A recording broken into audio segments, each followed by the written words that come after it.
오늘 말씀, 우리가 읽은 말씀 마태복음에 나와 있는 예수님께서 시험을 당하는 장면입니다. 예수님의 공생의 첫 시작의 선포는 세례식이었습니다. 우리가 지난 시간에 살펴봤던 것처럼 예수님은 세례를 받지 않으셔도 되는 죄인이 아니신 분이 굳이 나와서 하나님께서 이루실 모든 의를 이루기 위해, 하나님의 그 큰 그림을 이루기 위해 세례를 받으셨다라는 장면을 우리 함께 살펴봤습니다. 그리고 이제 본격적인 사역에 들어가시기 전에 예수님께서 먼저 사단에게 시험을 당하십니다. 이 사단에게 시험을 받는 이 장면, 복음서에 세 개의 복음서에는 기록되어 있습니다. 마태, 마가, 누가 세 개의 복음서에 기록되어 있고, 특별히 마가복음은 시험을 당했다라고만 하는 간단한 소개로만 끝나고 마는데요, 마태복음과 누가복음에서는 그 시험이 무엇인지 정확한 내용을 기록하고 있습니다. 우리가 읽은 마태복음 본문은 세 가지의 시험을 기록하고 있는데 이 순서가 누가복음과는 좀 다릅니다. 첫 번째 시험은 똑같습니다.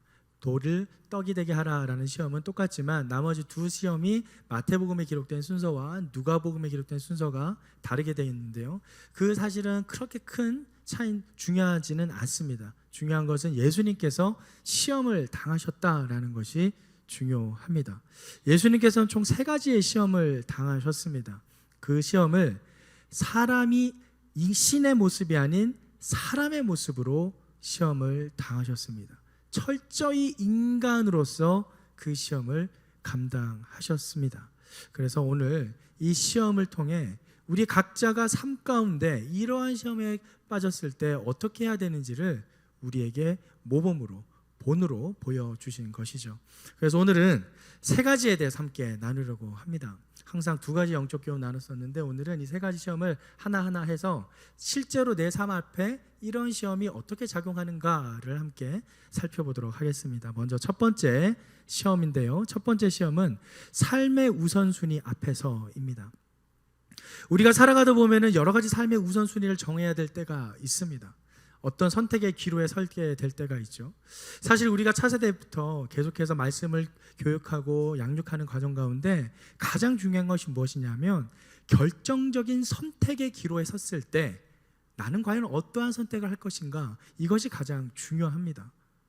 크리스찬으로서 믿음의 선택을 할 것인가, 아니면 세상 사람들이 늘 하듯이 그러듯이 평범한 사람들이 그렇게 가듯이 많은 대다수의 사람들이 그렇게 하듯이 그런 선택을 할 것인가, 그런 선택의 기로. 아마도 여러분들 가운데도 이미 살아오는 과정 가운데 그러한 여러 가지 선택을 하면서 살아오셨을 겁니다. 짜장이냐 짬뽕이냐 선택이 아니에요. 그런 선택 말고 정말 나의 삶의 본질적인 문제, 앞으로의 삶의 방향성에 대한 중요한 인생의 기로에 있었을 때 나는 어떤 선택을 하겠는가? 직장이라든지 대학이라든지 결혼이라든지 연애라든지 인생의 중대사회 앞에서 나는 어떤 선택을 할 것인가? 그런 삶의 우선순위 앞에서 우리는 어떤 선택을 할지 이 첫 번째 시험을 통해 함께 살펴보겠습니다. 1절에서 4절까지의 말씀을 함께 읽을게요. 1절에 4절입니다. 시작. 그 후 예수께서 성령에 이끌려 광야로 가셔서 마귀에게 시험을 받으셨습니다. 40일 밤낮을 금식하신 후에 예수께서 배가 고프셨습니다. 시험하는 자가 예수께 다가와 말했습니다. 당신이 하나님의 아들이라면 이 돌들에게 빵이 되라고 해보시오.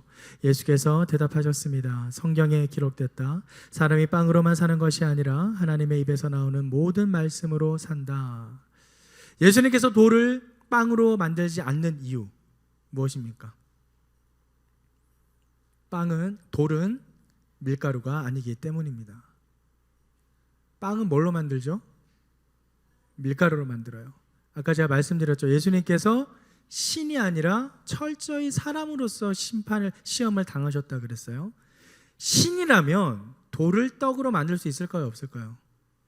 충분히 있습니다. 말씀만으로도, 굳이 돌이 아니더라도 말씀만으로도 빵 나와라 하면 나올 수 있죠. 충분히 할 수 있어요. 그런데 지금 예수님께서는 신의 모습이 아닌, 신의 능력이 아닌 철저히 인간으로 시험을 당하신 겁니다. 그렇기 때문에 돌을 빵으로 만들지 않았습니다. 사람은 돌을 빵으로 만들 수 없기 때문입니다. 더 중요한 건 돌은 빵의 재료가 아니죠. 빵의 재료는 밀가루입니다. 만약에 밀가루를 빵으로 만들려 하면은 뭐 그래 그 자리에서 급하게 빚었을 수도 있어요. 하지만 돌을 만들라는 그 말에는 예수님은 아랑곳하지 않았습니다. 그런데 참 사탄이 치사합니다. 왜 치사하냐면 우리가 읽은 말씀처럼 2절 말씀에 보면 40일 반낮을 금식한 후라고 합니다. 여러분 금식한 분들 계신가요? 3일 금식, 4일 금식, 일주일 금식. 금식을 해보면 정말 배가 고픈 그 사점을 지날 때가 있어요. 저도 3일 금식을 해봤는데 이튿날이 사점이었어요. 저는 이튿날 저녁이 정말 죽을 것 같이 배고팠는데 그 순간을 지나고 교회 가서 예배를 드리니까 살아났어요. 되게 신기했어요. 예배 드리면서 기도하며 찬양하는가 내 안에 새로운 것들이 채워지는 걸 경험했습니다.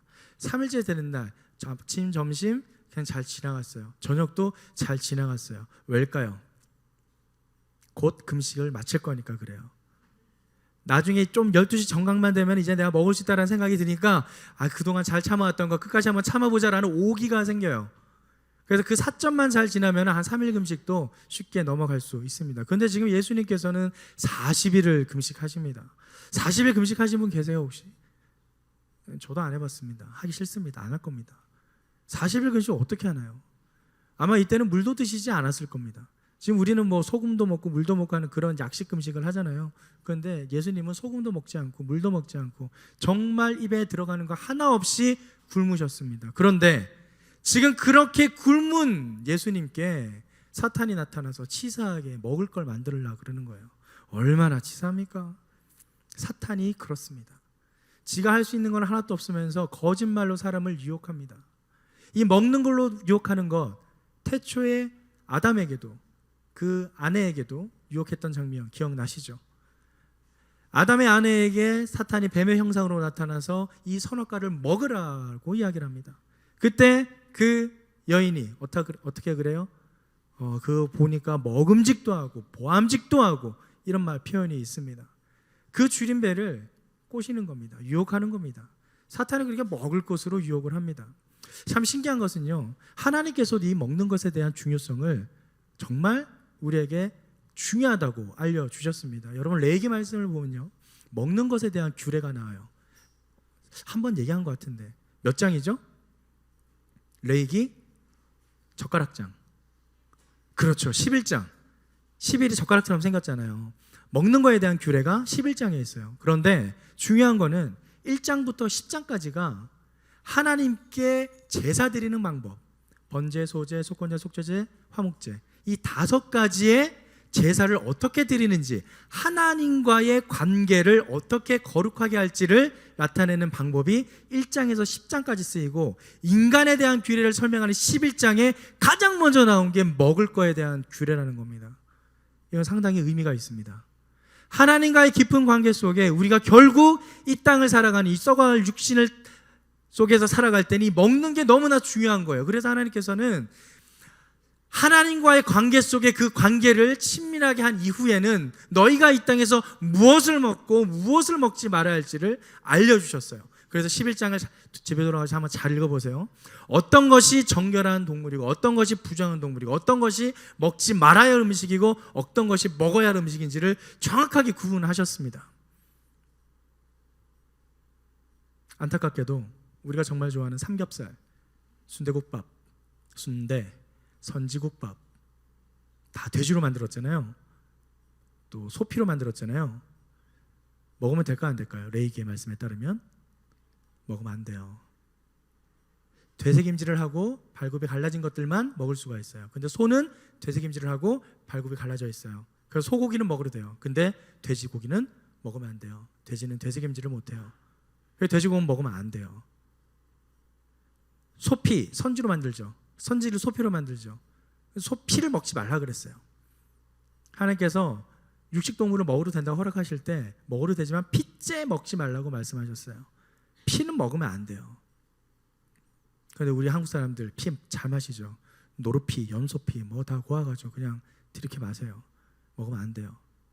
그런데 신약에 넘어왔을 때 하나님께서 베드로에게 환상을 보여주면서 이방인에 대한 선교에 대한 환상을 보여주십니다. 그때 어떤 말씀이 있냐면 여러 가지 부정한 음식들과 정결한 음식들이 내려오는 환상을 보게 돼요.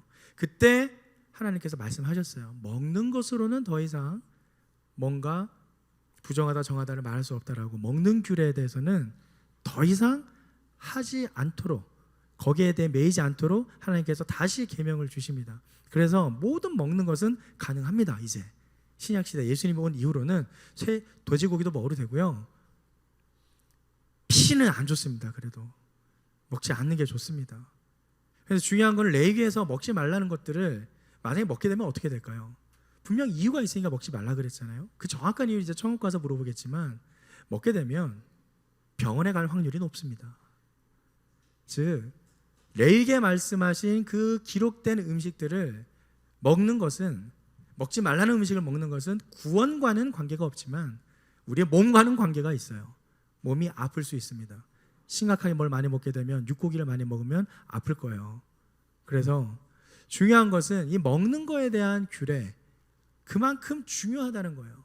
그러니까 중요한 것을 지금은 사탄이 예수님에게 들이대고 있습니다. 빵으로 만들어라. 근데 예수님께서는 그 빵으로 만들지 않았어요.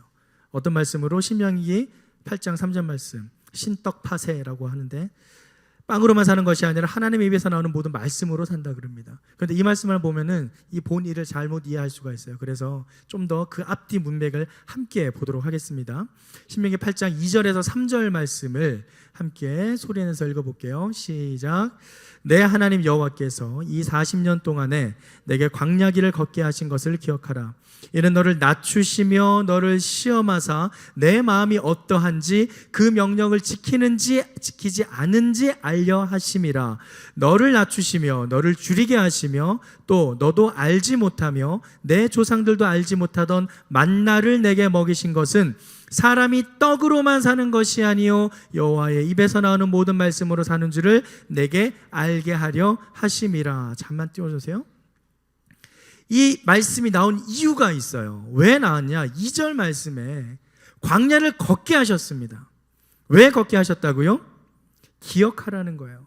여호와 하나님을 기억하라는 거예요. 왜? 너를 낮추고 너를 시험하사 네 마음이 어떤지 그 마음 명령을 지키는지 안 지키는지를 보려는 거예요. 그게 핵심입니다. 나의 삶 가운데 그냥 내 입술이 풍족해지고 내 살만한 여유가 생겼을 때 내가 정말 하나님 앞에 붙어 있느냐, 그 명령을 계속해서 기억하며 지키는지 안 지키는지를 보시겠다는 겁니다. 그래서 사람이 빵으로만 산다는 게 아니라는 거예요. 내가 정말 배고플 때, 내가 정말 뭔가 갈급하고 필요할 때 그 필요한 것으로 내 것을 채우려고 살아가는지, 아니면 정말 하나님의 말씀에 순종해서 말씀대로 살아가려고 하는지, 그것을 보는 것이 첫 번째 시험의 핵심입니다. 내가 정말 절박한 상황, 이 예수님께서 40일을 굶주린 것처럼 정말 삶 가운데 먹는 것 이외에 절박한 순간들, 내가 정말 이 남자와 결혼을 해야 되겠어? 내가 정말 이 직장을 가야 되겠어? 내가 정말 이 길을 가야 되겠어? 내가 정말 이 꿈을 꾸어야 되겠어? 라는 내 삶의 정말 절체절명의 순간에 나는 하나님의 명령을 지킬 것인가 지키지 않을 것인가, 하나님께서 말씀하신 그 말씀대로 순종할 것인가 순종하지 않을 것인가, 삶의 우선순위 앞에서 나는 무엇을 선택할 것인가. 예수님은 하나님의 말씀을 선택하셨습니다. 우리에게 보여주셨어요. 얘들아, 이런 상황이 올 때라도 너는 절대 세상의 유혹에 넘어가지 말거라. 신명기 말씀에 이런 말씀이 있단다. 이 말씀처럼 너희가 말씀을 붙들고 그 시험을 이겨내길 바란다. 우리에게 말씀하고 계십니다. 사랑하는 다윗 공동체 여러분 삶의 우선순위 앞에서 여러분은 어떤 선택을 하시나요? 극단적인 예로 중고등부 학생들에게는 들 수 있겠죠. 시험 기간에 학원을 가야 될지 교회 가서 예배를 드려야 될지 고민이 되겠죠. 당연히 예배 나와서 예배를 드리는 게 맞습니다. 예수님, 하나님께서도 천지를 창조하시고 하루 쉬었어요. 일요일은 쉬는 거예요. 공부하는 게 아니에요. 하나님께 온전히 드리는 날입니다. 쉬십시오. 공부하시는 분들이 있다면 일요일에는 쉬십시오. 마음껏 쉬십시오. 그리고 하나님으로 말미암아 충전된 그 능력으로 또 6일을 열심히 사십시오. 그것이 하나님께서 우리에게 명령하신 삶의 패턴입니다. 또 여러분들의 경우는 어떨까요? 여러분이 뭔가 직장을 선택해야 될 때 저쪽이 돈을 더 많이 주는 것 같은데, 연봉이 더 센 것 같은데, 좀 더 멋있어 보이는데, 여러 가지 이유들이 있겠죠. 근데 이곳은 좀 가난하고 좀 뭔가 주지 않지만 그래도 일요일에 쉬게 하고 교회 갈 수 있는 환경과 여건이 있다. 어디를 선택하겠습니까? 결단하셔야 됩니다. 여러분의 삶의 우선순위 앞에서 여러분은 결단을 하셔야 됩니다. 저는 여러분들이 모든 삶의 우선순위 앞에서 하나님의 말씀에 순종하는 저와 여러분이 되기를 간절히 소망합니다. 한번 옆에 분들께 선포합시다. 하나님의 말씀에 우선순위를 두십시오. 하나님의 말씀에 결정 선택을 두십시오. 결정 선택을 두십시오. 아멘. 두 번째 상황을 볼까요? 두 번째 시험입니다. 커져가는 의심 앞에서입니다.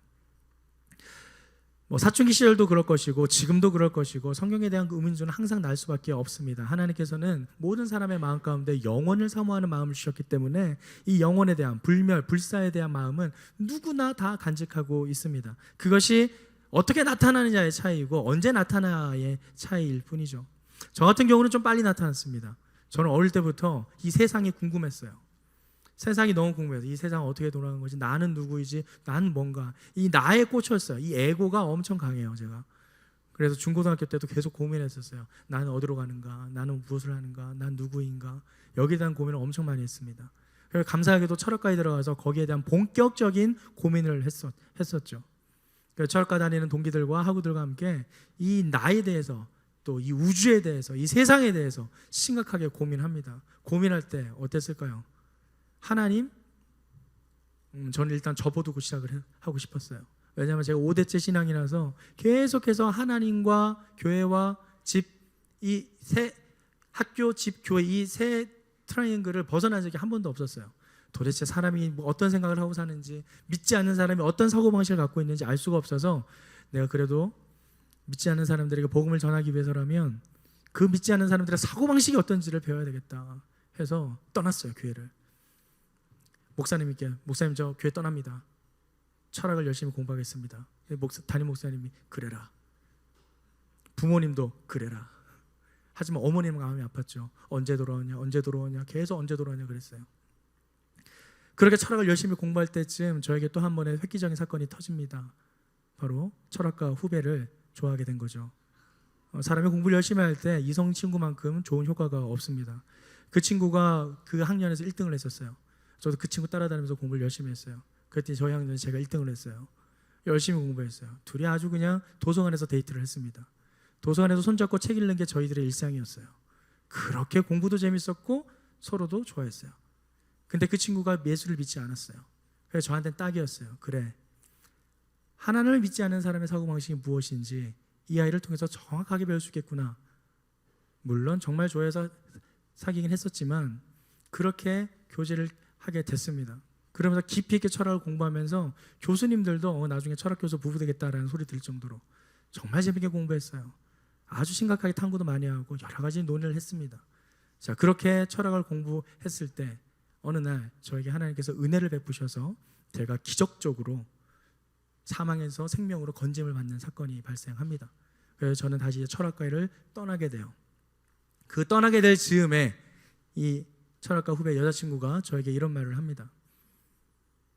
선배에게 하나님이 있으면 내가 없다. 선배 곁에 하나님이 있으면 선배 곁에 내가 없을 것이다. 만약에 선배 곁에 하나님이 없으면 내가 선배 곁에 있을 것이다. 선배도 나처럼 똑같이 의심을 바탕으로 한 사람인 줄 알았는데 선배는 믿음을 바탕으로 한 사람이다. 딱 멋진 말 아니에요? 네, 되게 멋진 명언을 남겼어요. 그래서 제가 어떻게 했을까요? 야구는 절대 안 되겠구나. 이미 저는 회심을 해서 하나님한테 돌아온 상태였기 때문에 그 친구가 예수님을 믿지 않으면 더 이상 교제를 할 수 없었어요. 그래서 헤어졌습니다. 그래서 지금의 아내를 만났는데 다 이 아내가 아는 스토리예요. 그래서 걱정 안 하셔도 됩니다. 그렇게 그 여자와 헤어졌어요. 전혀 이해할 수 없는 사고방식입니다. 우리 믿음의 사람들이 생각할 수 없는 방식의 사고방식을 갖고 있어요. 그런데 그런 사람들이 믿음을 가지게 된다는 건 정말 하나님의 은혜입니다. 정말 깊은 하나님의 은혜예요. 그들의 세상 사람들의 모든 마음에는 그 의심이 바탕을 하고 있다라는 것이죠. 근데 여러분들도 우리도 마찬가지예요. 믿는 사람이지만 그 믿음이 바탕에 깔려 있지만 그래도 의심이 됩니다. 성경에 이런 말씀 없는데? 성경에 왜 이런 이야기가 있지? 하나님 여기서 이렇게 말했는데 또 저기선 저렇게 말씀하시네요. 성경 말씀이 앞뒤가 안 맞는 것 같기도 하고 성경 구절 하나하나가 믿음으로 보기에는 너무 아이러니한 것들이 많이 보이기 시작합니다. 그럴 때 여러분 어떻게 하시나요? 예수님도 동일한 시험을 두 번째 시험에서 당하셨습니다. 두 번째 말씀 한번 읽어볼게요. 5절에서 7절까지의 말씀을 함께 읽겠습니다. 5절에서 7절 말씀 시작. 그러자 마귀는 예수를 거룩한 성으로 데리고 가서 성전 꼭대기에 세웠습니다. 마귀가 말했습니다. 당신이 하나님의 아들이라면 뛰어내려 보시오. 성경에 기록됐소. 하나님이 너를 위해 천사들에게 명령하실 것이다. 그러면 천사들이 손으로 너를 붙잡아 내 발이 돌에 부딪히지 않도록 할 것이다. 예수께서 마귀에게 대답하셨습니다. 성경에 또 기록됐다. 주 내 하나님을 시험하지 말라. 시험하지 말라. 지금 성경 이 말씀을 잘 읽어보면 지금 사탄이 어떻게 성경을 인용하고 있는지를 잘 보세요. 6절 말씀에 보면 마귀가 말을 합니다. 마귀가 말하는데 성경에 기록됐소라고 합니다. 그러면서 하나님이 너를 위해 천사들을 명령하실 것이다. 그러면 이 천사들에게 명령하실 거다니 말씀 맞아요. 하나님께 명령하실 수 있어요. 그런데 그 명령을 이용해서 천사들이 손으로 너를 붙잡아 내 발이 돌에 부딪히지 않도록 할 것이다.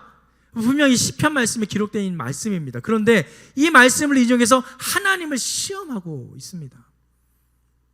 여러분 여기서 잘 봐야 될 것은 사탄도 이 성경 말씀을 활용한다는 거예요. 이단도 성경 말씀을 활용하잖아요.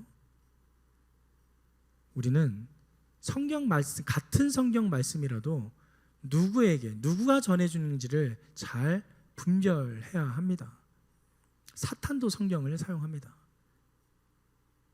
지금 사탄은 그 성경 말씀을 악용해서 예수님을 시험하고 있는 거예요. 그때 예수님께서 성경에 기록됐다. 주 내 하나님을 시험하지 말라라고 이렇게 간단하게 지금 기록되어 있는데 이 전후 맥락을 좀 이해할 필요가 있습니다. 신명기 6장 16절에서 18절 말씀을 함께 읽어보도록 하겠습니다. 신명기 6장 16절에서 18절 시작. 너희가 마사에서 시험한 것 같이 너희의 하나님 여호와를 시험하지 말고 너희의 하나님 여호와께서 너희에게 명령하신 명령과 증거와 규례를 삼가 지키며 여호와께서 보시기에 정직하고 선량한 일을 행하라. 그리하면 내가 복을 받고 그 땅에 들어가서 여호와께서 모든 대적을 내 앞에서 쫓아내시겠다고 내 조상들에게 맹세하신 아름다운 땅을 차지하리니 여호와의 말씀과 같으리라. 무슨 말이에요? 하나님을 시험하지 말고 명령에 순종하면 너에게 약속한 복을 주겠다라는 겁니다. 근데 여기서 시험을 한다 했을 때 이 마사에서 시험한 것 같이 라고 말을 해요. 도대체 그 마사에서 어떤 시험이 있었는가? 출애굽기를 가봐야 됩니다. 출애굽기 17장 5절 7절 말씀을 같이 함께 읽겠습니다. 출애굽기 17장 5절 7절 시작. 여호와께서 모세에게 이르시되 백성 앞을 지나서 이스라엘 장로들을 데리고 나일강을 치던 내 지팡이를 손에 잡고 가라. 내가 호렙산에 있는 그 반석 위 거기서 내 앞에 서리니 너는 그 반석을 치라. 그것에서 물이 나오리니 백성이 마시리라. 모세가 이스라엘 장로들의 목전에서 그대로 행하니라. 그가 그곳 이름을 마사 또는 무리바라고 불렀으니 이는 이스라엘 자손이 다투었으며 또는 그들이 여호와를 시험하여 이르기를 여호와께서 우리 중에 계신가 안 계신가 하였음이라. 이게 중요해요. 계신가 안 계신가 하였음이라. 그들은 광야로 인도하신 출애굽해서 홍해를 가르고 불과 물기둥으로 인도하시고 계신 그 하나님을 불기둥과 물기둥을 보고 있음에도 불구하고 하나님이 계신가 안 계신가 의심했습니다. 바로 그 의심하는 그들에게 하나님께서 자, 내가 그 반석에 있을 거니까 그 반석을 쳐라. 생수에 물이 나올 것이다 라고 말씀하신 거예요. 그래서 그것이 마사 사건입니다. 물을 먹고 싶다는 이스라엘 백성들에게 물을 준 사건이에요. 하지만 그 물을 준 사건의 이면에는 그들의 마음에 어떤 마음이 있었는가? 하나님 정말 계신가 안 계신가라는 의심의 마음이 들었다라는 것이죠. 사랑하는 다윗 공동체 여러분, 하나님이 계신가요? 계십니까? 하나님이 계십니까? 계십니다. 하지만 어쩔 때는 안 계신 것처럼 느껴질 때가 있어요. 정말 하나님 계신 거야? 내가 지금 이렇게 당하고 있는데, 내가 이런 꼴을 하고 있는데 정말 하나님이 계신 거야? 지금 전 세계에서 저런 전쟁이 일어나고 있는데 저 죽어가는 영혼들에게, 저 불쌍한 영혼들이, 그 사람들에게는 하나님이 어디 계신 거야? 왜 그러신 거야? 우리가 이해할 수 없는 상황 속에 처할 때 우리는 하나님을 의심하게 됩니다. 정말 하나님은 우리 인간들을 돌보시기나 한 걸까? 그런데 그때 예수님께서 뭐라 그러세요? 너희 하나님을 시험하지 말고 그 말씀에 순종하라 합니다. 그것은 우리의 의심일 뿐이기 때문입니다. 여러분, 의심과 믿음은 정말 동전 한 양면의 차이예요. 의심은 또 다른 믿음입니다. 어떤 믿음이죠? 그렇지 않을 거라는 믿음입니다. 우리는 그렇지 않을 거라는 믿음을 붙들고 사는 사람이 아니라 반드시 그럴 것이다 라는 믿음을 붙들고 사는 하나님의 백성인 줄 믿습니다. 의심하십시오. 의심이 있다면 마음껏 의심하십시오. 하지만 그 의심을 딴 데 가서 하지 마시고요, 하나님 안에서 하십시오. 그럼 하나님께서 마사에서 이스라엘 백성에게 그 목마른 목을 채워주신 것처럼, 물로 기적을 일으키셨던 것처럼 여러분의 삶 가운데 기적을 일으켜 주실 줄 믿습니다. 사실 반석을 쳐서 물이 나왔다는 그 장면은 영적으로 해석을 하면 예수님께서 십자가에서 돌아가셨을 때 생수의 강물이 흘러나온 것, 생명의 샘이 흘러나온 것에 비유될 수 있습니다. 반석을 쳤잖아요. 그런데 물이 나왔어요. 그런데 물이 어떻게 나왔을까요? 그냥 우리 수도꼭지 틀어서 쫄쫄쫄 나왔을까요? 아니에요, 여러분. 지금 출애굽한 인원이 지금 몇만 명인데 그렇게 쫄쫄 나와 그거 가지고 먹겠어요? 그렇지 않고 콸콸콸 쏟아져 나왔을 겁니다. 정말 팍 터져 나와가지고 깊은 샘이 터지듯이 콸콸콸 흘러나와서 강까지는 아니더라도 큰 강변을 이루면서 흘러갔을 겁니다. 그런 생수의 기적이 의심을 하는 우리 마음 가운데 하나님을 붙들 때, 하나님의 말씀에 순종할 때 나타나게 될 줄 믿습니다. 한번 옆에 분들에게 이렇게 선포합시다. 의심을 거두고 하나님을 믿으십시오. 아멘. 마지막 세 번째 시험을 살펴보겠습니다. 세 번째 시험입니다. 세 번째 시험은 흔들리는 정체성 앞에서입니다. 살아가다 보면은 내가 왜 이러고 있지? 나는 뭐지? 라는 생각을 할 때 있지 않으신가요? 내가 꼭 바보처럼 느껴지고, 딴 사람도 저렇게 잘났는데 나 혼자만 이상한 사람 같아. 나 혼자만 왠지 세상에서 소외된 것 같아. 나도 저렇게 살 수 있는데, 내가 그렇게 살 수 있는데, 능력이 있건 없건 떠나서 나는 왜 이렇게 바보처럼 살까? 라는 나의 도대체 정체성이 무엇인가? 이 정체성 앞에 예수님께서는 동일한 이 정체성에 대한 시험을 받게 됩니다. 마지막 7절에서 11절까지의 말씀을 함께 읽어보도록 할게요. 8절에서 11절 말씀을 함께 읽어볼게요. 8절에서 11절 시작. 그러자 마귀는 다시 아주 높은 산꼭대기로 예수를 데리고 가 세상 모든 나라와 그 영광을 보여주었습니다. 그리고 마귀가 말했습니다. 당신이 만약 내게 엎드려 경배하면 이 모든 것을 당신에게 주겠소. 예수께서 마귀에게 말씀하셨습니다. 사탄아, 내게서 물러가라. 성경에 기록됐다. 주 내 하나님께 경배하고 오직 그분만을 섬기라. 그러자 마귀는 예수를 떠났습니다. 그리고 천사들이 와서 예수를 섬겼습니다. 세상 모든 만물을 보여줍니다. 그 영광을 보여주고 이제 나한테 절하면 이걸 다 주겠다 그래요. 세상의 가치관에 대한 그 소유욕에 대한 예수님의 마음을 건드립니다. 하지만 예수님은 사탄아 물러가라 하면서 오직 여호와 하나님만을 경배하라 라고 이야기를 하죠. 이 말씀은 단지 하나님만 경외하라는 이 말씀에 포인트가 있는 것이 아니라 그 앞뒤 전후의 말씀을 또 살펴볼 필요가 있는데요. 신명기 6장에서 14절 말씀을 함께 읽어보도록 하겠습니다. 성경을 좀 많이 읽을 거예요. 천천히 같이 곱씹어 보면서 읽어볼게요. 신명기 6장 10절에서 14절 말씀. 내 하나님 여호와께서 내 조상 아브라함과 이삭과 야곱을 향하여 내게 주리라 맹세하신 땅으로 너를 들어가게 하시고 내가 건축하지 아니한 크고 아름다운 성읍을 얻게 하시며 내가 채우지 아니한 아름다운 물건이 가득한 집을 얻게 하시며 내가 아니한 우물을 차지하게 하시며 내가 심지 아니한 포도원과 감람나무를 차지하게 하사 내게 배불리 먹게 하실 때 너는 조심하여 너를 애굽 땅 종되었던 집에서 인도하여 내신 여호와를 잊지 말고 내 하나님 여호와를 경외하며 그를 섬기며 그의 이름으로 맹세할 것이니라. 너는 다른 신들 곧 내 사면에 있는 백성의 신들을 따르지 말라. 하나님께서 가나안 땅으로 들어가기 전 그들에게 가장 먼저 명하신 말씀이 무엇이냐면 그 땅의 신들을 섬기지 말라는 명령입니다. 왜냐하면 그 가나안 땅에는 이미 수많은 우상신들이 있었습니다. 세상의 신들이에요. 세상의 신들은 크게 두 가지로 표현할 수 있습니다. 다산과 풍요예요. 바알신과 아세라상이 바로 다산과 풍요를 상징하는 그런 우상들입니다. 그들의 신들은 그저 그들의 배만 채우게 되기를 바라는, 자신들의 배만 채우면 되는 그런 욕심에서 나온 신들입니다. 하나님께서는 그런 신들을 결코 섬기지 마라 이야기를 하는데 그 전제 조건이 중요합니다. 아까 우리가 읽었던 6장 10절에 14절 말씀을 다시 보면 한번 올려주세요. 10절에서 12절까지 11절까지 너희들이 가나안 땅에 들어갔을 때 어떠한 일들이 벌어질지에 대해서 기록하고 있어요. 쉽게 말하면 너희가 그 땅에 들어가기만 하면 공짜로 거기 있는 걸 다 차지한다라는 거예요. 여러분, 세상에서 아무리 노력을 하고 열심히 노력을 해서 얻는 것들이 얼마나 소중합니까? 그런데 정말 그냥 공짜로 얻으면 여러분 그걸 가치 있게 생각하나요? 가치 있게 생각 안 해요. 그래서 지금 하나님께서는 그들이 그 땅에 들어가기만 하면 그 모든 것을 공짜로 준대요. 그냥 다 가질 수 있어요. 그런데 명심할 게 있어요. 그걸 공짜로 다 가졌을 때 하나님을 기억하라는 거예요.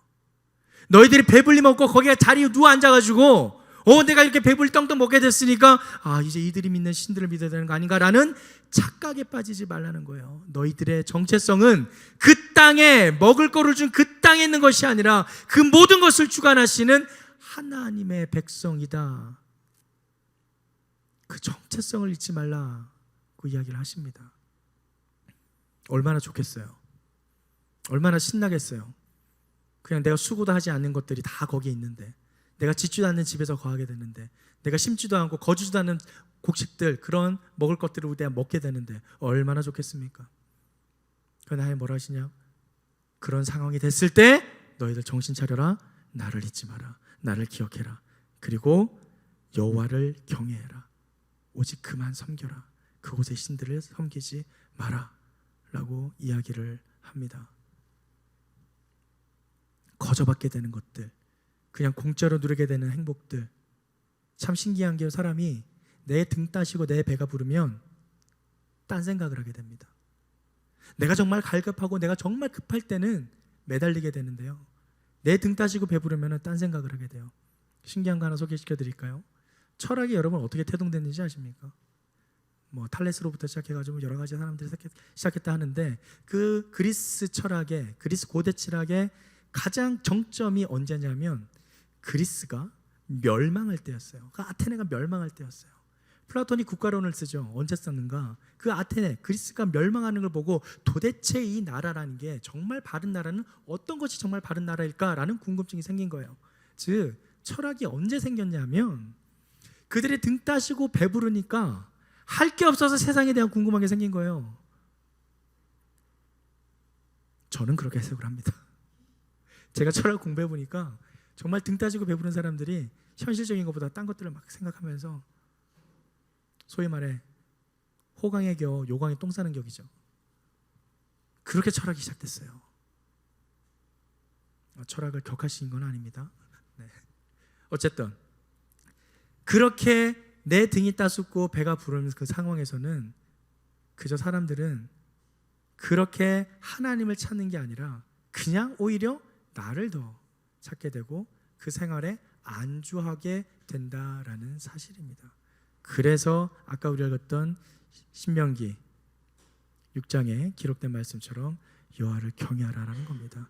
이러한 상태가 될 때 더욱더 하나님을 기억하라라는 겁니다.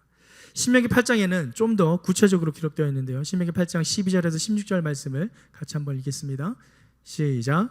내가 먹어서 배부르고 아름다운 집을 짓고 거주하게 되며 또 내 소와 양이 번성하며 내 은금이 증식되며 내 소유가 다 풍부하게 될 때에 내 마음이 교만하여 내 하나님 여호와를 잊어버릴까 염려하노라. 여호와는 너를 애굽 땅 종되었던 집에서 이끌어내시고 너를 인도하여 그 광대하고 위험한 광야 곧 불뱀과 전갈이 있고 물이 없는 건조한 땅을 지나게 하셨으며 또 너를 위하여 단단한 반석에서 물을 내셨으며 내 조상들도 알지 못하던 만나를 광야에서 내게 먹으셨나니 이는 다 너를 낮추시며 너를 시험하사 마침내 내게 복을 주려 하심이었습니다. 여러분 이 말씀을 꼭 기억하십시오. 여러분 신명기 6장 8장 말씀은 꼭 집에 돌아가셔서 꼭 정독을 하세요. 특별히 8장 말씀은 꼭 정독을 하십시오. 사실 그 8장 말씀은 다 외워야 됩니다. 너무나 주옥 같은 말씀이에요. 아까 읽었던 12절 13, 14절 뭐라 그래요? 네가 먹어 배부르면 떵떵거리면서 이제 집에 살게 되고 은곤도 많고 그냥 가진 게 막 풍요해졌을 때 뭐라 그래요? 교만해져요. 사람은 등 따지고 배부르면 딴 생각을 합니다. 하나님을 안 찾아요. 목마르고 가난하고 배가 고플 때 그때는 하나님을 간절히 찾아요. 주님 채워주세요, 도와주세요. 근데 막상 배가 부르잖아요. 딴 생각해요. 하나님 그걸 잘하신 거예요. 그래서 간절히 명령을 하신 겁니다. 여러분 이 말씀이 신명기뿐만이 아니라 출애굽기에서도 기록되어 있고요, 민수기에도 기록되어 있고요. 계속해서 말씀을 하십니다. 여호와를 기억하라, 여호와를 기억하라. 그들이 있기 때문에 사람이 간사해서 그들이 잘 먹고 잘 살게 되면 하나님을 잊어버리고 이것이 나 때문에 나의 능력으로 된 것이구나라고 착각하기 때문에 여호와를 기억하라고 합니다. 그런데 하나님의 목적은 뭐예요? 마침내 우리에게 복을 주시기 위한 것이다 라고 말을 합니다. 그렇게 하나님을 기억하고 살아갈 때 먹고 사는 문제를 떠나서 하나님이 우리에게 궁극적인 복을 주신다라는 사실입니다. 신명기 8장 17절에 18절에 우리 인간의 모습을 이렇게 설명을 하고 있어요. 17절 18절입니다. 시작.